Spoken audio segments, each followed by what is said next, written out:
13-mile bike ride begins the climb from Desert Cactus to Ponderosa Pine and through the streets of Grants. Next, a 5-mile uphill run on gravel roads. 2 more miles on cross-country skis to the challenge of Heartbreak Hill. Another mile on snowshoes takes you to the summit at over 11,000 feet. This is the Mount Taylor Quadrathlon.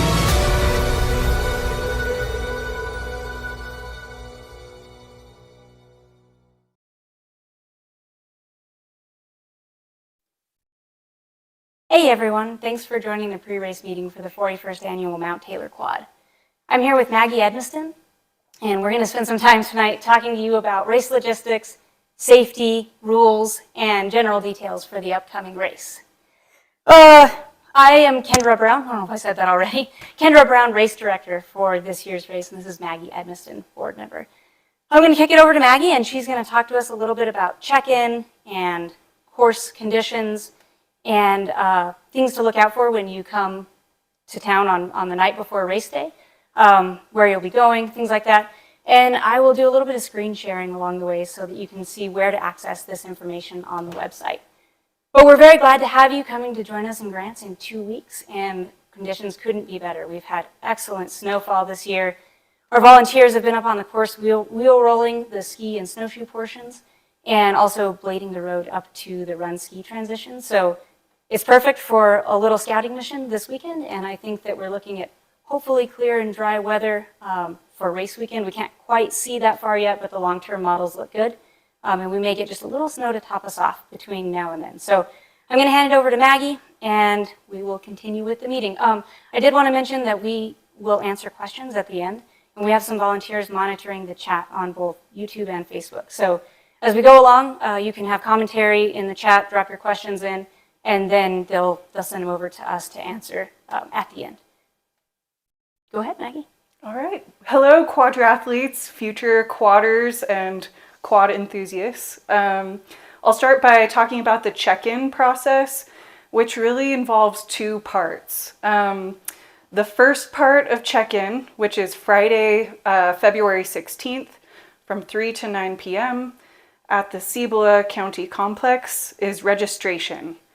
So you'll park nearby, bring your ID, and you'll pick up your race bib, your timing chip, and your shirt. So start there, then head back to your vehicle, get all your gear, other than your bike, and bring your equipment for equipment check-in, which is also 3 to 9 p.m.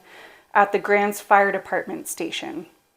So you'll bring soloists, you'll bring your drop bag for the bike run with your running shoes, cold weather gear, optional yak tracks, your ski equipment, including your skis, boots, poles, a backpack for your snowshoes and additional cold weather gear, and your snowshoe equipment with snowshoes with respective shoes in their backpack. All your gear will be organized and secured with color-coded. All your gear will be organized and secured with color-coded duct tape during race check-in.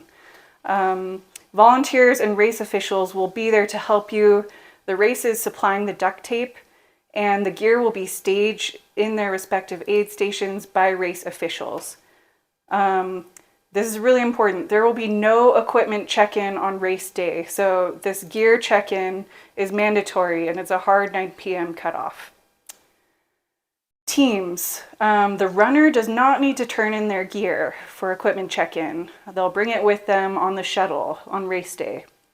The snowshoer and skier are going to turn in their equipment together as they will be shuttled up together on race day. Please note that Grants does not have any athletic equipment stores, so really try to be mindful of what you're bringing. Try to pack everything. Otherwise, you'll need to beg, steal, or borrow gear if you don't bring it with you to Grants. Of course, if you have specific questions about gear, you can drop your questions in the comments on the live stream. Or there are some really great in-depth videos done by Kendra and Michael from January 2023 called Gear Talk on the Quad Instagram that are still up. And they're on YouTube as well. Oh, cool. Then there's an optional spaghetti dinner from 5:30 to 8 p.m. at Grants High School. Free for all participants and open to the public with a donation. All of this info is available on the schedule section of the race website. In depth, in detail, please check it out. Yeah, so sorry, we're struggling a little bit with the technology, even though we thought we had it worked out. But I think you can see the website up on the screen, and so we do encourage you to visit that for any questions you have. And then if your questions aren't answered by the website, you're welcome to write an email to us or comment on our Facebooks or Instagrams, and we can get back to you. But the schedule that Maggie was just discussing is, of course, on the website here, including the events that happened the day before the quad and the day of for adults and for kids. All right, I think we're going to kick it over to me to talk about the morning of the race and starting line processes. So I don't have any graphics to show you for that, but the way things work on Saturday morning is that you should show up at the county complex, the old county complex, pretty early. There's plenty of parking to be had, but it takes some time to find a spot and, of course, unload all of your gear and get warmed up and things like that. We'll have a mass start for everyone, teams and pairs and individuals at 8 a.m. sharp. If you're on a team, actually, if you're on a bike at all, if you're the person starting the race, make sure that you're wearing your timing chip. And so if you're on a team, only one of those team members is going to have a chip at any given time. You're only assigned one for the whole team. So you start with that chip on the biker, and then at each transition, you hand off. There's quite a bit of traffic barriers located all around the venue downtown. Please do be mindful of those, especially because we're adjacent to the fire station. And so we have to allow the fire trucks access in and out of that area. I'm going to talk a little bit about team logistics because I think teams and pairs are some of the more complicated aspects of this race. So let's talk about how you get on the mountain first. So if you're a soloist, of course, we won't be giving you any transportation, hopefully, as long as you stay in the race. But if you're on a team or you're on a pair, we'll shuttle the upper mountain athletes up to their starting location. And so we do that by using shuttle buses that start from the start-finish line, and they start running pretty early. Volunteers get on a bus at 6 a.m., and then we start sending racers up at 6:10 a.m. So we suggest that if you're a skier or a snowshoer, that you get on the early buses. If you're a runner, then you can get on a little bit later bus because you don't have as far to travel. But I would caution you to not wait for the last bus because if everybody waited for the last bus, then we wouldn't have enough space on that, and there's no guarantee that you'd actually make it to your destination because we have a hard cutoff. We shut down the road at 7:45, and that's shut down to all traffic, including the shuttles. So if you're a skier or a snowshoer, please get on like a 6 to 6:30 bus or 6:15 to 6:30 bus, and if you're a runner, you can take your time a little bit. We don't allow large equipment on the bus, and so that's why even if you're on a team, you need to check your skis the night before. You can take your backpack with you, some jackets, blankets, things like that, but we don't allow like skis and poles and things that could cause a safety issue. You can see the bus shuttle schedule on our website, and I'm sorry, I'm not able to link over to that right now, but just right on that same page that I was just showing you with the overall schedule, you can see the shuttle schedule, and we'll have that printed at start finish as well.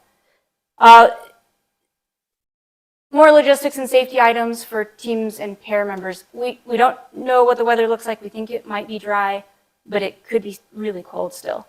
And there's really nowhere to get out of the weather up at the upper transition, so we do recommend that you pack maybe some light blankets and extra jackets. So if you're on a team, the way to do that is send them up with your teammate who is going to the transition where you'll be waiting. And you won't be able to take your own stuff up there. And if things do get really cold and uncomfortable, we have some emergency plans in place. Typically we have some fires going, and if it's looking to be real cold, we'll have some small tents for people to get out of the weather, but that's really only to be used in case of an emergency. So please do plan to be pretty self-supporting up on the mountain. At the end of the race, we shuttle everyone back down. But we do need you to please be patient with us because typically it's until 3 o'clock or so, until we can start sending racers back down. And that's just for safety reasons, because we still have so many bikes on the road that we have to really manage the flow of traffic down the mountain. So if you're a skier or a snowshoer, we'll shuttle you in a small vehicle to the bike run transition, where you'll get on a bus, and then you can go the rest of the way down the mountain. I want to mention some details about being the snowshoer. So we give everyone a ride as far as the run ski transition. If you're a snowshoer, you have to hike yourself to the ski snowshoe transition. The reason for that is we just don't have enough on-snow transportation to get all those racers up to the ski snowshoe transition. So what we recommend is that you leave the run ski well ahead of your skier if you're the snowshoer, because it's a pretty bad day when your skier catches you and you're not at your transition yet. And it happens all the time. So give yourself, I mean, you probably know roughly how long it'll take you to go that 2 miles, and I think it's 1,200 feet elevation, but give yourself probably an hour, maybe something like that, and then arrive at ski snowshoe in front of your skier. Hopefully you can stay warm during that time, so you may not want to be like many hours ahead of them. At that point, you'll do your portion, your snowshoe race, and then you'll walk back down. So in total that day, you'll have 4 miles of hiking and then 2 miles of racing. I think that's it for logistics. There may be a lot of questions on that, so just drop them into the chat and we can handle them one by one. And then on the website, there's also a pretty good write-up on the equipment tab about how all those work. So I'll let Maggie discuss each portion of the course now. Yeah, Maggie's just reminding me that we are pretty tough on the downhill traffic. There will be law enforcement there stopping people from going down the hill. So like if you know somebody who drove up the mountain that morning and maybe like parked at the bike run or something, they won't be allowed to go down until 3. On that note, we really encourage you not to drive up the mountain if there's any avoiding it. We're really limited on parking, and it's also a safety concern just to have a lot of traffic on the road that day. So please try to take a shuttle, like if you're volunteering or you're on a team or a pair. There will be some folks who drive up because they have specific jobs with the quad. They might be shuttling people in their small vehicles or things like that. But in general, we really try to limit traffic. And after the race starts, we won't allow any traffic up and down the hill. All right, go ahead. All right. Okay, I'm going to go over the course descriptions. So generally, the race is a 4-sport event consisting of bike, run, ski, and snowshoeing from the town of Grants all the way to the summit of Mount Taylor, and then all of that in reverse, back to Grants. The race simultaneously consists of soloists doing the entire event by themselves, teams, as well as pairs. There are mile markers marking the course at each mile, which is really fun. And all major turns are staffed by volunteers. So really, no one should be making wrong turns or getting lost. It's very, very well marked and pretty straightforward as well. There are GPS files of the course segments as well as the complete course available on the race website. So that's really fun if you'd like to get out here and do some training this weekend. I highly, highly recommend it. The course is in really great shape. So the race starts out in mass with the bike up, meaning teams, soloists, and pairs start all together on race morning, starting out with a 13-mile bike segment with 1,700 feet of ascent from the start line to the end of pavement. It's a long climb up Lobo Canyon Road, which gets you to the bike run transition. Lobo Canyon Road will be closed to through traffic starting at 7:45 on race day, which is really nice for the cyclists. You've got the whole road to yourself. Traffic control will direct you through the stop signs and traffic lights in town. Please respect the traffic control race officials.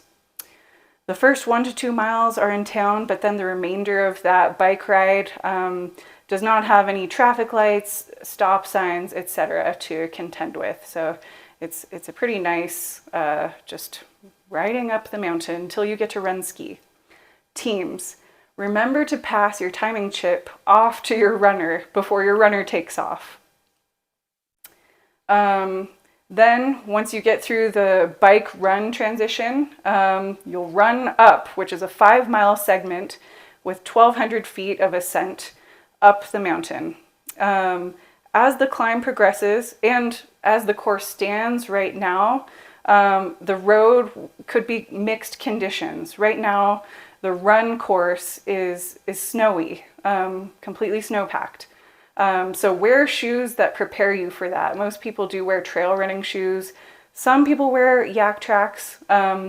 Sometimes there's mud, sometimes there's ice. Weather could change between now and the event that changed the conditions of the course, but right now it's snowy. There are 2 unofficial aid stations with water on the run up, but you may strongly consider carrying your own water. Then once you complete the run, you get to the run ski transition. And the ski up consists of a 2-mile, 1,200-foot ascent where you head up out of the transition past the Brown Pit toilet and up the mountain further. Now this brings you to your first time cutoff of the event. For soloists, or is it for everyone? For everyone. For everyone, yeah. For everyone, the time cutoff to make it out of the ski snowshoe transition is 1 p.m. Teams, the skier and snowshoer will be shuttled to the run ski transition together, and the snowshoer will hike up the ski route. Like Kendra said, but I'm emphasizing again, give yourself some time, a snowshoer, to get up to that transition.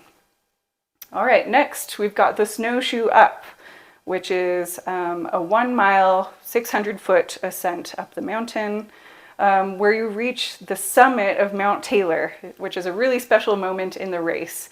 You've done almost all of the climbing. The hardest part of the race is over with. And from there, at this time, the plan is to snowshoe down the backside of the mountain. So unless conditions change and the course changes, which doesn't seem to be likely at this point, but may happen, the snowshoe down is slightly different than the snowshoe up. So there won't be out and back traffic on the snowshoe at this point. There will be from the bottom of the face back. Okay. Yeah, but just right off the summit. True, yeah. Yes. For the summit portion of the snowshoe down. That brings you back to the ski snowshoe transition once again. Then you head to the ski down, where you'll ski down, once again, a different route than the ski up. Then the run down, you'll run down the same route that you ran up. You must reach the bike run aid station by 4:30 p.m. That's your cutoff to continue with the race. Bike down is also the same route. Stay in the right lane going down Lobo Canyon Road. There still shouldn't be much traffic, but there could be some traffic heading up the mountain, race officials, etc. Ride within your limits. It's a really fun descent, and the snow and ice will be cleared. It shouldn't be sandy. There shouldn't be burrs on the course, but just stay in your limits. It can get intense with speed. Also obey traffic volunteers and traffic control when you get into town. And I think I'll jump in here and talk about some changes that are going to be on the course for this year. So there is a construction project happening on the Roosevelt Bridge. And so if you've done the race before, you might recognize that as the road that goes in front of the cemetery and then right before you turn on to Smith's. And so I just want to make sure from our volunteers that you can see the map that I have on the screen. Can you guys see that? Oh, they have their headphones in, so I'm not sure. Can you see the map? Okay, all right. This is important detail, so I wanted to make sure. So when you're entering town, you're riding down Lobo Canyon Road, and then you'll pass the Smiths on your left. As soon as you pass Smiths, you're going to make a hard right-hand turn on Roosevelt Avenue, and you will almost immediately encounter barrels and all kinds of construction going on. On the outbound route in the morning, this isn't going to be a problem because we stop all traffic and have a police escort. But on the way back, we have to have special traffic control to allow you through this one-lane road. So really, this won't have any impact on you. You don't have to stop or make any changes, but be aware that you will ride into town and then flaggers will stop all westbound traffic on Roosevelt Avenue, let you ride through the one-lane road, and then you'll turn onto 2nd Street and continue like normal.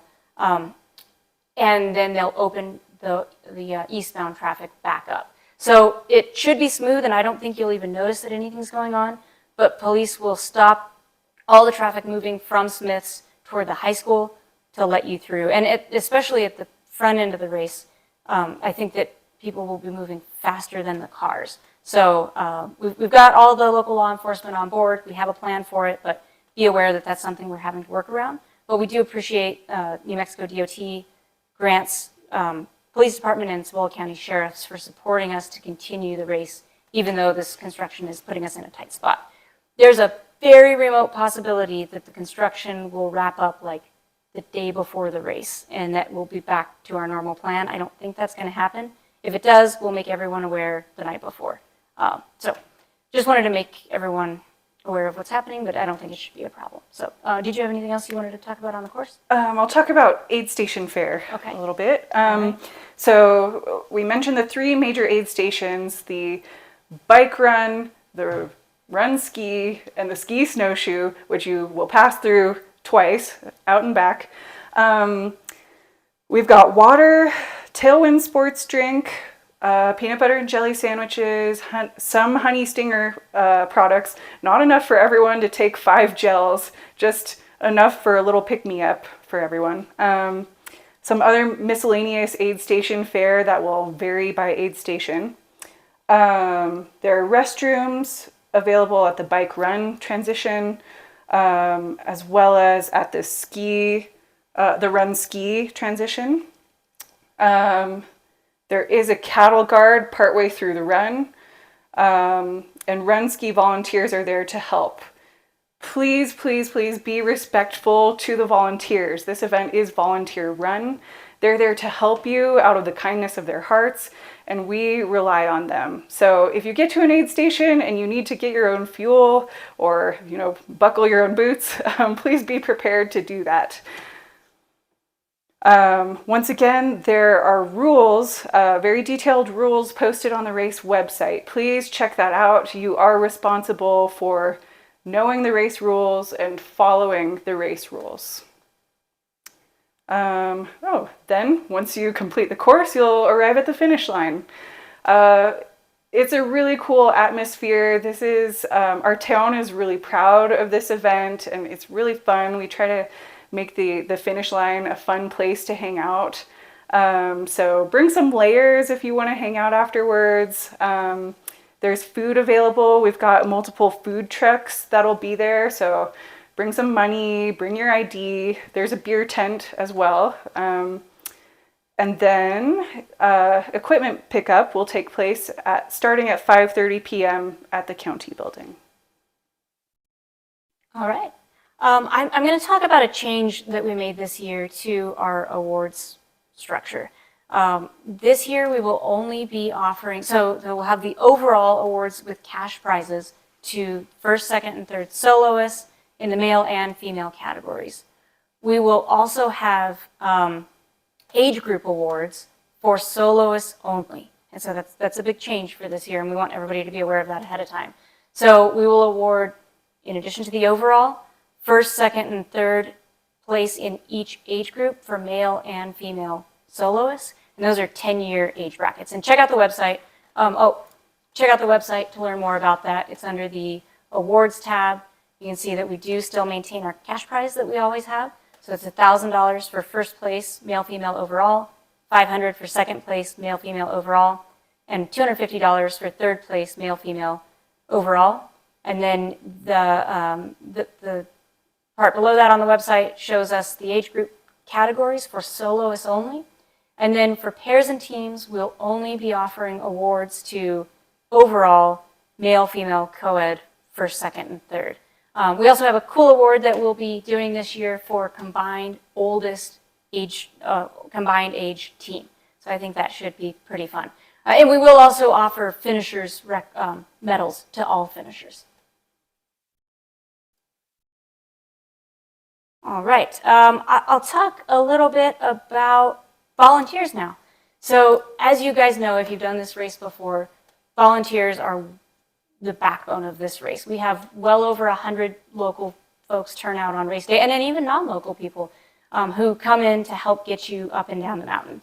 So this is our plea to you. We are always looking for volunteers. If you know somebody who loves the vibe of the quad but just isn't ready to race this year, have them travel out with you, and we can put them to work. So we do have a non-mandatory volunteer meeting this Wednesday at 6 o'clock at the Grants Golf Course. And then prior to that, just so there's no confusion, there is a law enforcement and traffic control meeting at 5:30. So you might have heard there's a 5:30 meeting. There is, but if you're just a volunteer, you can show up at 6 and we can put you to work. But if you aren't local or you don't feel like going to that meeting, just drop into our Facebook, Instagram, or send us an email and we will put you to work. But we'd love to have you. We can help you get up the mountain if you need a ride, or we can put you to work in town. We've got volunteer positions available on Friday and Saturday. If you really like the quad, you can volunteer year-round on the board. All right, moving on to talk a little bit about safety. So as we all know, we're contending with quickly changing conditions on Mount Taylor. The race tops out at 11,000 feet, and it can go from a beautiful bluebird 60 degrees to a whiteout blizzard pretty quickly. And so we encourage you to be prepared for anything. Even if the weather looks good in Grants, you need to have layers to protect yourself from wind, from maybe the rare off chance we'd get precipitation, even if it's not a high likelihood in the forecast. But we need you to be self-sufficient, because we can't, well, if we had an emergency, we have the capacity to take care of all of you, but we don't want to be in a position where we're having to keep all 250 racers warm on the mountain. Of course, we've got provisions in place for hypothermia and things like that, but please try to stay ahead of that on your own and understand that it can happen.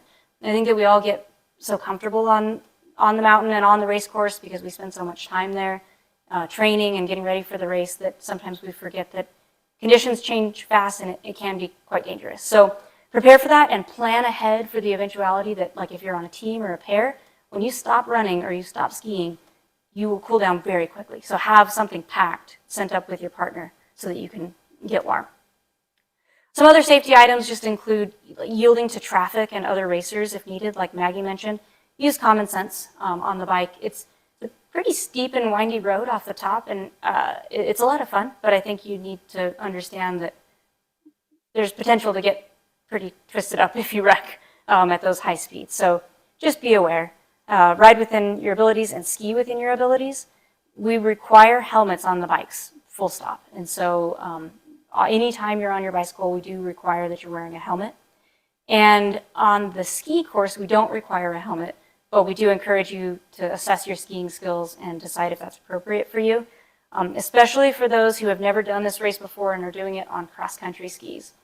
You may consider wearing a helmet because it's steep in places. If you're a good cross-country skier, probably no trouble, but if you're just learning and you're inexperienced, it can be icy and it can be fast. So consider that when you're making decisions about wearing helmets or not.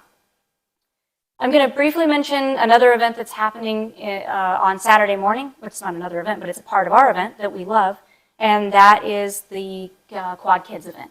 And we're very excited that this year we received an awesome sponsorship from BHP, and they have donated enough money to allow all children to race for free. So if you've got a little one at home, age 3 or above, bring them out. Even if they're just on a little Strider bike, push bike, we've got a little bike course for them, a little running course, and an obstacle course. And then, of course, we invite kids all the way up to 12 years old to participate in the Kids Quad, and their races get a little bit longer. But they're a blast. The kids are so cute to watch. And instead of coming alone, bring your family out to Grants and spend the weekend.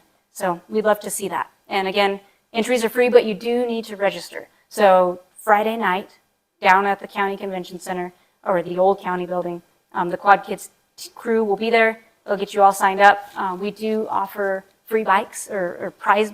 The prize for winning the Kids Quad is bikes, and so it's pretty cool to see us getting more and more kids out enjoying outdoor recreation and cultivating a love for the outdoors through the Quad Kids race.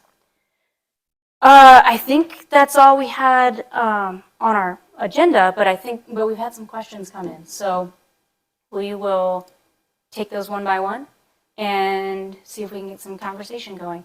So we had someone on YouTube ask what a normal temperature range is on race day, and that is like impossible to answer because it can be, like it's likely to be in the 20s at the start of the race if it's a normal day, just like a typical February day, and it could easily crest 60 degrees on that same day if it's sunny and nice. Conversely, it can be 0 degrees at the start and blizzard, 0 degree, below zero, maybe conditions with wind chill on the face of the mountain. So watch the weather. I recommend checking out Open Snow because they have a point forecast for Mount Taylor, like at elevation, and it seems to be pretty accurate. So we're watching that as well, and we vary our preparations based on how bad the temperatures look like they'll be. But be ready for anything, including like hot weather. Yeah. We have plenty of fluids on course to support you, but a lot of times it's t-shirts and drinking as much as you can. Just never know. Yeah, pack all kinds of layers in your drop bag. Just be prepared to layer up, strip down. That's part of being a successful quadder is your layering and your transition strategies. Yep. Yeah, it's all part of it, and that's why it's so fun to come back year after year, is that you always decide that there was a way that you could have done it better. Different ski setup, layering better, making a better plan. So try something, and next year, do something different. The next question is there a GPX file to load your race into your watch before the race? Yes, there is. So if you go to our website and you click on the course tab, and then you scroll down, you can link to our Garmin Connect file. And we've got the overall course, and then you can also download just the individual segments. So we encourage you to visit the website to download that. And please do download the GPX files, because in the event that there was whiteout conditions, that just helps us the more that you can stay on track on your own. Any advice on how to keep AT ski boots warm while snowshoeing? That's a good question, and I don't think I have any advice for that. I have some thoughts on that. Okay, all right. First, I don't know if this is real advice, but maybe practical. Snowshoe so hard that your circulation is great and your feet stay warm and you're looking forward to some chilly boots. No, I don't think anyone likes cold feet, but you'll be working hard on the snowshoe. I think part of that is how you take your ski boots off. Try to set them down so that they're not upside down in the snow. Also, you know, if you're not super time crunched, try not to get snow in your boots when you take them off. That'll make them cold and icy. I've made that mistake before. If you're feeling fancy, you could bring some hand warmers up with you and put them in your boots. I've never even thought of doing that. I don't know if anyone's tried that, but you could do that. Yeah. Your boots will be a little bit cold, but the ski out doesn't start at a direct downhill, so you'll be working for, you know, maybe 3 to 5 minutes to get out of that aid station.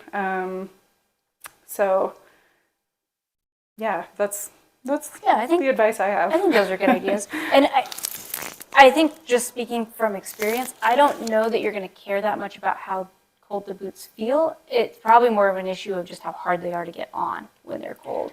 Yeah.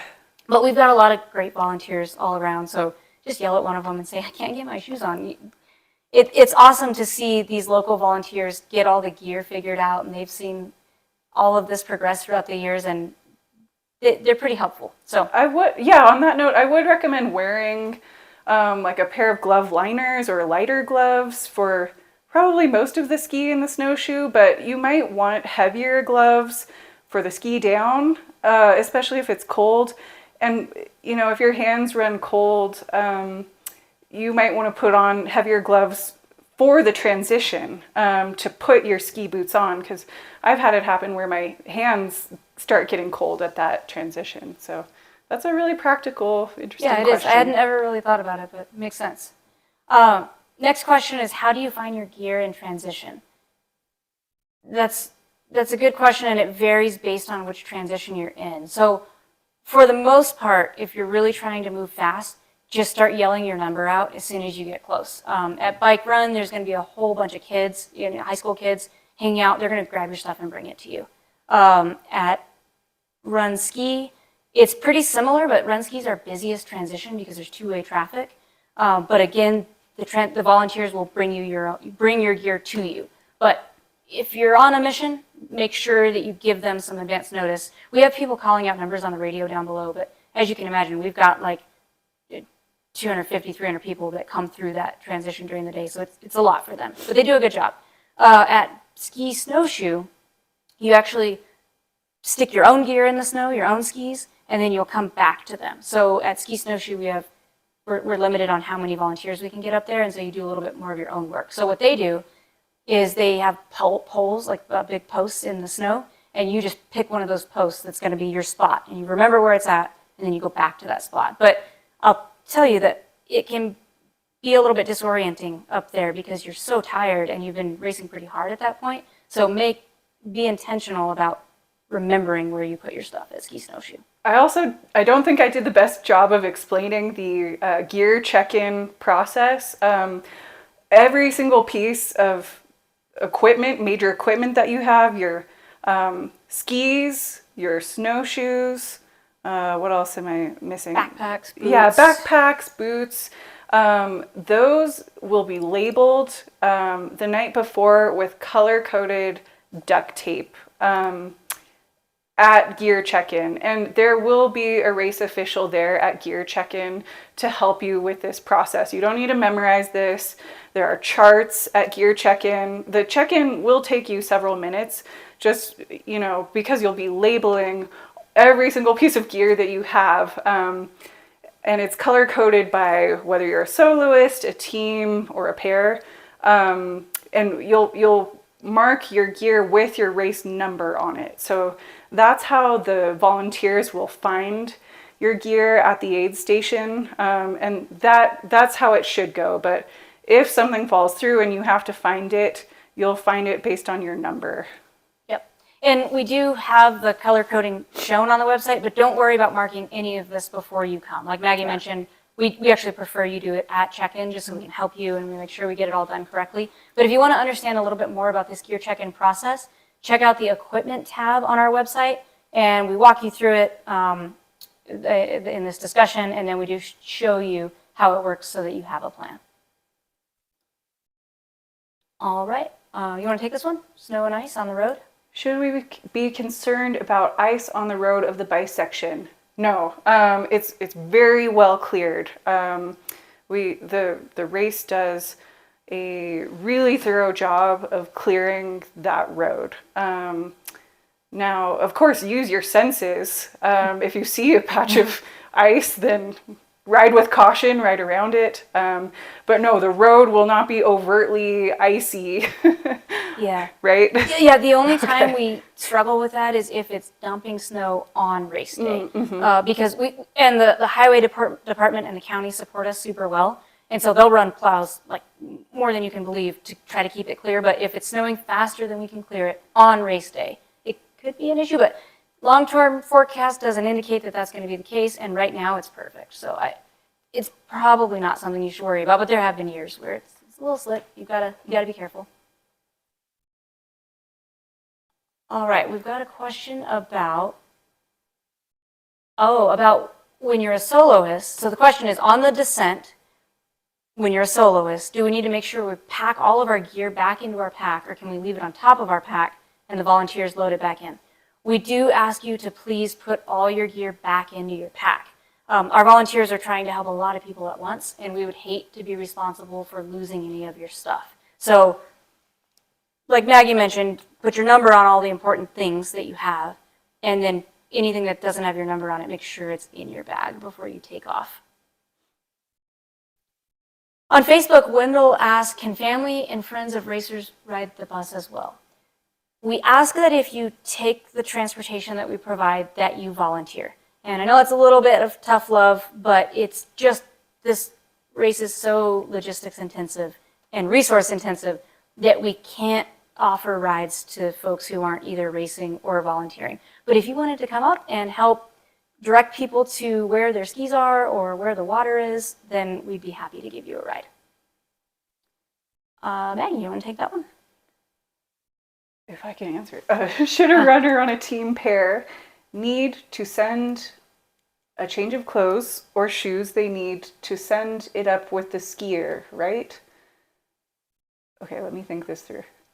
Yeah, that's correct. So if a runner is on a team or a pair and they want clothes at the top of their event, do they need to send it with their skier? And that is correct. Okay. Yeah.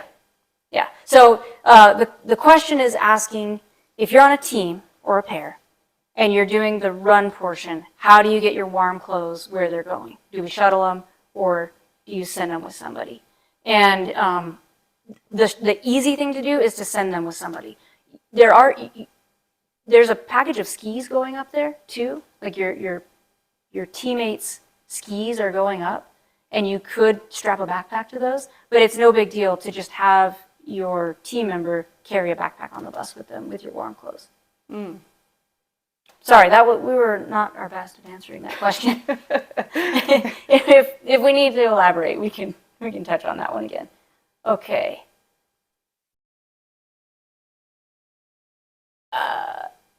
Someone was asking if this is going to be recorded. Yes, it'll be published for sure on the YouTube, and I think Facebook also publishes or like holds the recorded live thing. But if you can't find it on Facebook, go to our YouTube. Oh, I thought she meant the event. Oh. This Facebook Live or YouTube Live will be recorded and you can refer to it later. Yeah. The event, there's no live stream of the event, but we do have really great race photography from Lobo Photo. Yep. Travis and Amanda do a really excellent job of taking race pictures. So get stoked about that. You'll see them out on the course. Yep. Terry Fletcher would like us to talk about skins, and that's a great point. We recommend skins, almost full stop. The only exception is if you're a very advanced skate skier, you could just take your chances on that. But almost everyone else will really benefit from skins, especially at the end of the cross-country ski course. There's a little hill, little hill, pretty big hill that we call Heartbreak Hill. And even with, like, if you've got like mole hair skins that are worn out, you may be doing a little bit of herringboning to get up that. So skins, unless you know for sure that you don't need skins. Some people do use kicker skins, and it's kind of like Maggie said earlier. You do something one year, and then the next year you decide that you're going to do it a different way. So some people are happy with that. Other people use kicker skins, and the next year say, "Oh my gosh, that was horrible. I'm not doing that again."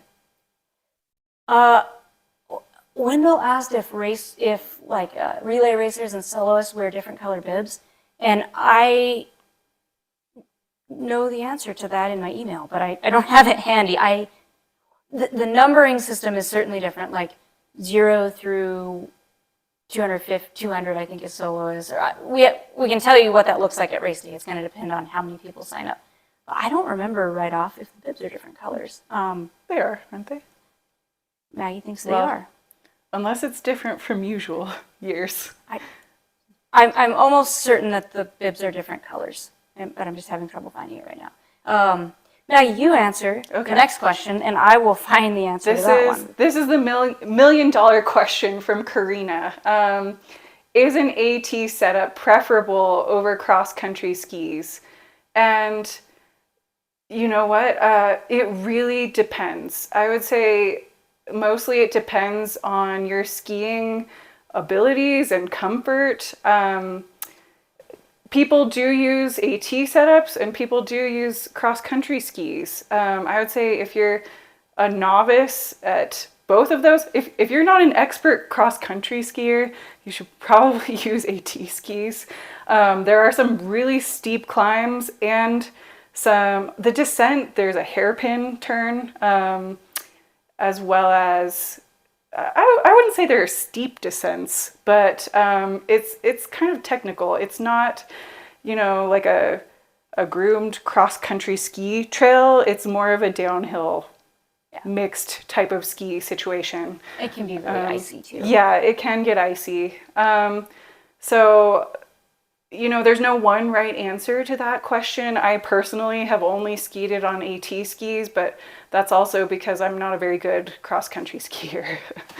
There are drawbacks. You'll probably be a little slower on the climb on AT skis, but you may find that trade-off is worth it to you on the descent.